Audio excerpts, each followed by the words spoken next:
부실이 계속 반복되면 그것은 부정입니다. 저는 헌정 질서 문란 사태라고 규정하고 싶습니다. 지금의 승리는 반쪽짜리 오염된 승리일 뿐입니다. 전면 재투표를 강력하게 선언해야 됩니다. 치밀한 전략과 지혜로 무장해야만 빼앗긴 주권을 되찾을 수 있어요. 대한민국의 헌정 질서를 뿌리째 흔든 관계자들에게는요, 법이 허용하는 최고 수준의 처벌을 내려줘야 됩니다. 대한민국 수립 이래 최악의 헌정 질서 문란 선거 참사로 규정해야 됩니다. 그리고 이 모든 것의 최종 목적지는 부정 세력 전원 구속과 선관위 해체입니다.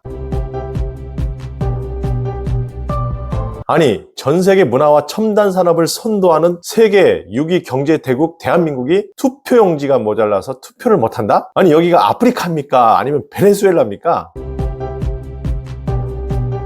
이번 6.3 지방선거에서 발생한 투표용지 부족 사태는 단순한 행정 실수가 아닙니다. 대한민국 헌정 질서를 뿌리채 뒤흔드는 전대미문의 국가적 재난이라고 할 수 있는 아주 심각한 상황입니다. 그래서 이번에 결코 구렁이 담 넘어가듯이 유야무야로 넘어가서는 안 되는 일입니다. 저는 헌정 질서 문란 사태라고 규정하고 싶습니다. 지금 국민의힘 당선자분들, 나만 당선됐으면 그만이라는 기회주의적인 생각으로 대충 넘어가서는 절대 안 됩니다. 지금의 승리는 절차가 오염되고 주권이 강탈당한 반쪽짜리 오염된 승리일 뿐입니다. 헌정 질서가 무너진 참사 앞에서 당선 축하 케이크를 자르고 기뻐할 때가 아니에요. 사실 그동안 온갖 내란 프레임에 갇혀서 숨죽여야 했던 우리 보수 진영이 이번 사태를 기점으로 단일 대우로 뭉쳐갖고 대통령과 집권당 그리고 선관위를 향한 강력한 대정부 대여투쟁의 포문을 여는 기점이어야 됩니다. 좌파들이 하듯이 끝까지 물고 늘어져야 합니다. 이들이 야당이었다면 지금 대한민국은 이미 난리가 났고요. 언론들이 막 엄청난 뉴스를 쏟아붓고 있고 난동이 일어나고 곳곳에서 뭘 부시고 그런 일들이 일어났을 겁니다. 그래서 국민의힘과 당선자, 낙선자 모두가 손을 잡고 전면 재투표를 강력하게 선언해야 됩니다. 절대 이 시간과 상황을 놓쳐서는 안 됩니다. 그래서 이번 사태에 대해서 4가지 중요한 지점을 하나하나 짚어드리도록 하겠습니다. 끝까지 제 영상을 들으시고 제 이야기의 논리로 무장하셔갖고 전략적 투쟁과 싸움을 해야 합니다.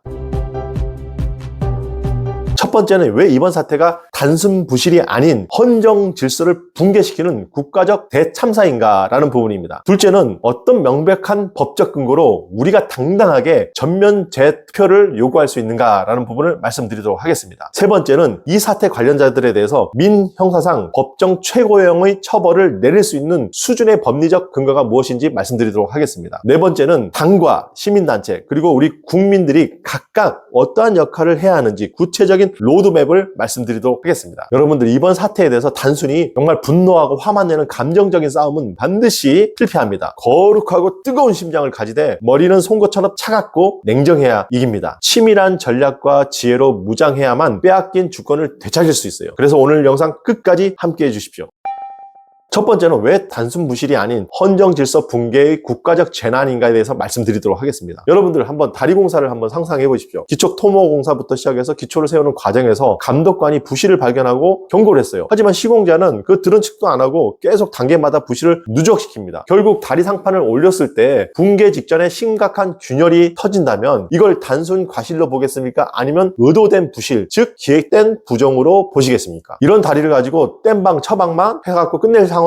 아니면 전면 철거하고 새로 지어야 합니까? 지난 2022년 대통령 선거 여러분들 기억하세요? 투표용지를 소쿠리에 라면 상자에 쇼핑백에 담아서 날랐던 이른바 소쿠리 대선의 참사가 있었습니다. 그 이후에 그뿐만 아닙니다. 매 선거 때마다 한 사람이 여러 번 투표하는 사례, 관내 사전투표 대기자가 투표지를 손에 쥔 채로 외부에 나가서 밥 먹고 오는 일, 그 다음에 대리투표, 그리고 당연히 뜯겨져야 할 일련 번호가 그대로 붙은 투표지까지 그 문제가 터질 때마다 선관위는 늘 똑같은 핑계를 댔습니다. 부정선거가 아니라 행정적으로 부실한 사건이다 이렇게 말합니다. 하지만 부실이 계속 반복되면 그것은 부정입니다. 부실이 부정이 되는 길은 2가지입니다. 첫 번째는 부실이 개선되지 않고 반복적으로 발생하는 것은 부정이 일어나게 하는 의도성 있는 부실이라 부정선거가 됩니다. 두 번째는 처음부터 의도성을 가지고 부실하는 겁니다. 부실을 가장한 부정이라는 것이죠. 원인이 무엇이든 간에 부실이 반복되고 고쳐지지 않고 더 심각한 부실이 나타났다면 그거는 이미 오염된 부정선거이고 재난사태인 것입니다. 이번 사태가 바로 그러한 재난 사태이기 때문에 당장 전면 수사에 착수하고 재투표를 시행해야 됩니다. 그렇다면 무엇이 잘못됐고 무엇이 헌정 질서를 파괴했냐는 겁니다. 그것은 바로 대한민국 헌법이 보장한 참정권, 선거권의 직접적인 침해이기 때문입니다. 국가 선거의 관리의 미숙으로 인해서 한두 명이 아닌 수많은 유권자가 투표소에 가서 투표용지가 없어서 투표를 못하고 발길을 돌린 사건은 이것은 국가가 국민의 기본권을 침해한 것으로 그 어떤 행정적 변명으로도 정당화될 수 없는 헌법 헌법 위반 사태라는 겁니다. 특히 이번에 투표용지가 바닥난 지역이 어디입니까? 서울 송파, 강남, 서초, 광진, 반포입니다. 대한민국에서 인구 밀도가 가장 밀집해 있고 특히 보수 성향 유권자들이 대거 몰려있는 보수 지역의 핵심 여충지들이에요. 이미 이번 지방선거의 사전투표율이 높다는 것을 예측하고 있는데 왜 투표지를 부족하게 인쇄했냐는 겁니다. 상식적으로 이해가 안 되지 않습니까? 그리고 왜 하필 다른 것도 아닌 이 핵심 보수 밀집 지역의 투표용지가 부족했냐 이겁니다. 이거는 단순 부실이 아닙니다. 행정 권력을 이용해서 특정 지역의 유권자들의 투표를 방해하고 혹은 표심을 통제하려는 의도적 부실, 즉 행정의 탈을 쓴 부정선거라고 합리적 의혹을 가질 수밖에 없어요. 만일 처음부터 특정 지역의 투표권을 제한하려는 의도로 물량을 만약에 통제하거나 뺐다면 이거는 헌정 질서를 문란시키고 국가를 전복하는 내란 행위에 해당된다고 합니다. 이게 내란입니다. 그래서 이번 사태에 대한 즉각적인 수사와 특검이 진행돼야 됩니다. 두 번째는 전면 재투표를 요구할 수 있는 법적 근거를 말씀드리도록 하겠습니다. 공직선거법 선거 무효의 판결 등에 명확하게 규정을 하고 있습니다. 선거관리위원회 또는 대법원은 선거에 관한 규정에 위반된 사실이 있을 때라도 선거의 결과에 영향을 미쳤다고 인정한 때는 선거의 전부나 또 일부의 무효를 판결한다라고 되어 있어요. 이번 지방선거는 불과 수십 표에서 수백 표 차이로 당락이 결정되는 초박빙 지역들이 많았어요. 이러한 가운데 수많은 유권자들이 투표용지가 없어서 발길을 돌렸다면 선거 결과에 심대하고도 결정적인 영향을 미친 사건이라고 할 수 있어요. 다시 말해 물리적으로 투표용지 자체가 없어서 참정권을 행사하지 못한 유권자가 대량으로 발생한 이번 사태는 선거의 정당성이 원칙적으로 상실되었고 절차가 오염된 선거이기 때문에 무효이며 무조건 전면 재투표를 해야 합니다. 그렇기 때문에 당선된 분들 이미 개표 끝났고 내가 이겼는데 왜 재투표하냐고 이렇게 어물쩍 넘어가시면 절대 안 됩니다. 이번 재투표는 대한민국 미래 세대들에게 깨끗한 민주주의를 물려주기 위한 역사적 의무이고 책무입니다. 만일 이번에 유야무야로 넘어가게 되면요, 선거 부실과 선거 부정에 대한 무서운 내성이 생기게 됩니다. 그래서 다음 선거에서 이보다 더한 사태가 터져도 국민들이나 정치권은 대수롭지 않게 여길 것이에요. 국민들은 무의식적으로 내성이 생기게 되고 어두운 세력들은 한 단계 더 대담하고 정교하고 조직적인 부정을 시도할 수 있다는 것입니다. 이것이 제일 무서운 시나리오입니다. 대한민국의 미래 세대들에게 지울 수 없는 역사적 죄를 짓는 것이며 시한폭탄을 떠넘기는 무책임한 처사가 됩니다. 그래서 지금 선거에 당선됐다고 축하하고 케이크 자르고 꽃다발 받고 그럴 때가 아니에요. 지금 국민들은 오늘 아침에 보니까 다시 아스팔트에 들어눕고 경찰에게 강제로 끌려가고 있는 상황입니다. 다시 한번 간곡하게 부탁드립니다. 국민의힘 그리고 당선자, 비당선자 모두 단일 대우로 강력하고 과감한 전방위적인 대여 투쟁을 선언하고 행동하시길 바랍니다. 세 번째는 책임의 범위와 민형사상 법정 행정적 최고 수준의 처벌에 관한 내용을 말씀드리도록 하겠습니다. 이번 사태에 대해서 대한민국의 헌정 질서를 뿌리째 흔든 관계자들에게는요, 법이 허용하는 최고 수준의 처벌을 내려줘야 됩니다. 그래야만이 다시는 이런 참사가 재발하지 않고 국민의 기본권을 확고하게 지켜낼 수 있습니다. 첫 번째는 수사기관은 선관위 전원에 대한 강제 수사에 착수하고 즉각적인 압수수색과 전원 해외 출국 금지 명령을 내려야 됩니다. 선거는요, 민주주의 헌정 질서를 유지하는 가장 본질적인 제도예요. 만약 수사를 통해서 이번 사태가 조직적이고 체계적이고 계획적인 부정선거로 드러나게 된다면 이것은 단순한 선거 범죄가 아니에요. 체제 전복을 꾀한 국가 문란 범죄, 즉 내란죄, 국가 반역죄에 해당되는 겁니다. 특히 만일에 하나 외부 세력이나 적국과 내통해서 선거를 조작한 정황까지 포착된다면 형법상 간첩죄와 여적죄에 적용될 수 있습니다. 형법 제93조 여적죄는 대한민국 법률 중 오직 사형뿐인 가장 무서운 조항이에요. 현재 미국에서도 국경을 넘나드는 국제 부정선거 카르텔의 실체가 드러나서 점점 수사망이 넓혀지고 있어요. 우리나라 역시 외세 결탁 여부를 명명하게 있는지 없는지 밝혀서 조사해서 만일에 드러난다면 여적죄의 가혹한 잣대를 들이대야 됩니다. 두 번째는 촘촘한 공직선거법망을 적용해야 됩니다. 제237조 위계사슬에 의한 선거 자유의 방해죄, 제242조 투표 개표 간섭의 방해죄, 제248조 투표 위조 및 증감죄, 이러한 공직선거법 외에도 형법 제123조에 대한 공무원의 직권남용죄를 엮어서 가중처벌을 해야 되고요. 만약에 부정선거 목적의 지휘체계를 갖췄다면 형법 114조 범죄단체 조직죄를 추가로 적용해야 됩니다. 이 경우 조직의 수괴는 단 한 치의 애누리 없이요, 법정 최고에 받게 됩니다. 네 번째는 형사처벌과 더불어서 국민 참정권 침해에 대한 유권자들의 대규모 정신적 피해 보상을 위한 집단 배상소송을 제기해야 됩니다. 국가배상법 제2조에 따라서 국가에게 책임을 물을 수가 있어요. 선거 관련 배상에 대해서 명확한 대법원의 판례가 있어요. 2016년도 대법원 판례에 따르면은 행정착오로 선거인 명부에서 누락돼서 투표를 못한 유권자들에게 참정권 침해로 인한 정신적 고통, 위자료를 배상하라며 국가가 1인당 30만 원을 배상하라고 판결한 바가 있어요. 이러한 강력한 판례를 무기 삼아서 대규모 집단 소송을 전개해야 됩니다. 다섯 번째는 행정적으로도 최고의 수위의 문책을 해야 됩니다. 행정안전부 장관의 즉각적인 사퇴를 요구해야 되고요. 중앙선거관리위원장이 사퇴 추구를 해야 되고, 감사원의 전면적인 직무감찰을 통해서 선관위의 선거관리 권한을 완전히 박탈하는 수준의 조직 해체성 전면 계획이 반드시 집행되어야 됩니다. 그래서 국민의힘은 당 차원에서 이러한 법리적 무기를 총동원해서 전방위적으로 즉각 고발 조치하고 행동에 나서야 됩니다.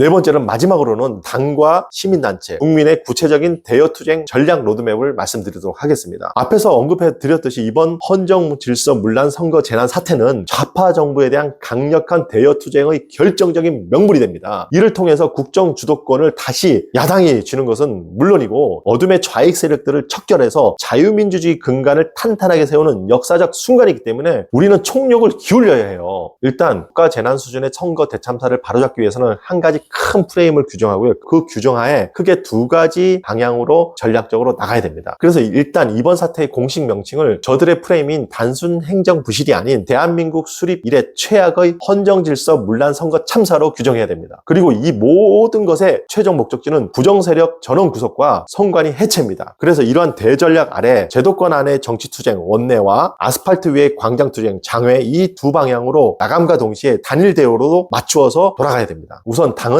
가장 최우선적으로 이번 지방선거에 대한 전면 재투표를 당론으로 공식 선언하고 입법권과 수사 촉구권을 총동원해 야당과 선관위를 압박해야 됩니다. 그리고 당의 핵심 역할은 원내 권력을 동원한 전방위적 법리 파쇄를 해야 합니다. 다시 말해서 단순한 행정착오다, 과실이다, 직무유기 정도의 가벼운 사안이라는 등 선관위와 여당에 대한 이러한 주장에 대해서 헌정질서 문란이라고 규정하고, 이를 위한 단단한 법리적 논리로 대응하는 팀을 꾸려야 합니다. 그래서 첫 번째는 전면 재투표 선언을 해야 됩니다. 두 번째는 특검 및 국정조사 청문회를 추진해야 됩니다. 수사기관의 즉각적인 압수수색을 촉구하는 동시에 거대 여당을 압박하며 독자적인 헌정질서 문란 선거 의혹 진상규명 특검과 국회 청문회를 관철시켜야 됩니다. 세 번째는 행정과 사법에 대한 압도적인 대응입니다. 당이 가진 모든 법적 제도적 카드를 전면적으로 활용해야 됩니다. 네 번째는 선관위 책임자 전원에 대한 전방위적 고발을 즉각해야 됩니다. 앞에서 말씀드렸던 법들을 근거로 해서 단순한 행정실수나 직무유기죄 정도로 꼬리를 자르는 시도를 막아야 되고요. 선관위 수뇌부와 현장 책임자 전원을 공직선거법 위반으로 즉각 고발 조치해야 됩니다. 즉각적인 출국 금지 요청과 강제 수사에 착수할 수밖에 없도록 사법적 테러를 완전히 차단해야 됩니다. 더 나아가서는 헌정질서 문란에 걸맞는 법의 적용까지도 이끌어내야 됩니다. 다섯 번째는 사전투표를 완전히 폐지해야 됩니다. 이 모든 선거 과정에서 문제가 계속 제기됐던 지점은 사전투표입니다. 그래서 이번 기회에 사전투표를 완전히 폐지해야 됩니다. 만일 사전투표를 폐지하지 않겠다고 하는 어떤 세력들은 헌정질서 문란 세력이라고 프레임을 씌워서 압박을 해야 됩니다. 여섯 번째는 당내에서 시민단체와 국민들과 함께 광장과 대정부 투쟁을 하는 장외연대 전단팀을 구성해서 하나가 돼서 같이 나가야 됩니다. 마지막으로는 시민단체가 해야 될 역할은 광장 및 장외투쟁을 주도해 나가야 됩니다. 그래서 파편화된 국민의 분노를 하나로 모으는 용광로 같은 대규모 대정부 투쟁을 진행해야 됩니다. 그래서 헌정질서 문란 세력 척결 시민단체 총연대를 구성해서 단체 간의 소통을 강화하고 각 단체별 역할을 부여하고, 또 두 번째로는 청소년, 대학생, 청년 단체들의 미래세대 총연대를 구성해서 하나로 모으고 각 세대별에게 역할을 분담해서 투쟁을 같이 함께 해야 됩니다. 세 번째는 홍보 및 여론전에 총력을 다해야 됩니다. 그래서 단체 이렇게 홍보 전략이나 뛰어난 사람들을 구성해서 팀으로 구성해서 전방위적으로 여론을 끌어가야 됩니다. 또한 변호사 및 관련 전문가 그룹을 묶어서 시민단체 차원의 법률적 대응을 또한 해나가야 됩니다. 그리고 다음으로는 헌정질서 문란 국가재난 사태를 일으킨 선관위 해체, 책임자 처벌 촉구, 사전투표 폐지라는 천만 범국민 서명운동을 전개하면서 정치권과 수사기관의 강력한 민심의 힘을 보여줘야 됩니다. 그리고 국민과 시민들의 역할은 참여입니다. 지금은 국가재난 수준의 상태이기 때문에 가능한 시간과 물질과 다양한 실천을 통해서 적극적인 참여를 해야 합니다. 왜냐하면 행동하는 국민이 없다면 정치권도 시민단체도 힘을 쓸 수 없습니다. 그래서 국민 개개인은 단순한 관망자가 아니라 지켜보는 이런 분들이 아니라 대한민국의 주권자로서 직접적인 법적 처벌의 주체가 되어야 됩니다. 그래서 대규모 국가배상 집단소송 동참과 대규모 집회 참석과 각자의 자리에서 여론을 전파해서 진실과 법리적 근거들을 주변에 끊임없이 퍼나르는 1인 미디어가 되어야 합니다. 그래서 제 영상도 많이 공유해 주시고요. 이제 말씀을 마무리하려고 합니다. 국민 여러분, 그리고 당선자 여러분, 이번에 그냥 넘어간다면 대한민국을 바로잡을 기회가 사라집니다. 저들은 더 정교하게 시스템을 보완하고 강화시켜서 우리의 눈과 귀를 속일 겁니다. 그러면 더더욱 우리의 싸움은 힘들어집니다. 그래서 이번에 여야를 떠나서 온 국민들이 나서서 전면 재투표를 관철시키고 헌정 질서를 물랑케 한 자들을 끝까지 추적해서 처벌과 척결을 해야 됩니다. 그래서 피로 세워지고 지켜온 자유 대한민국을 우리의 손으로 반드시